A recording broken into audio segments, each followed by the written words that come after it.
هذا تفاكي ورور دي قلت دا ولا كان هذا شوف هو يحتاج ده تو شوفوا يا بس هغه ته چې کنه خیالي ته هغه به د څنګهال دی يقول لك تو شوفها بیا ټول یې يقول انا بيجي تفرض هذا هغه دی هغه په ځان کوته مون دي کیدای شي تفضل كاميرا باندې ضروري كنت عندك بلا توا ده ده بلت انا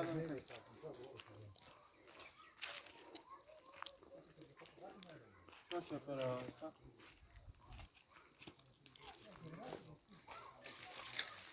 كنت بالغاد سنوبنا زي بس بيا غايب زي كل كتاب ده بنا بيورث انا جالس في كتاب هذا بنا حكاو كده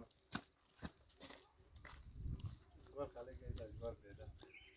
چې دوی کوم خوشحالي ګور خلک کوم خوشحالي دا غني دا ضروري دی واحد بدون تمام بنا کې كنت بقى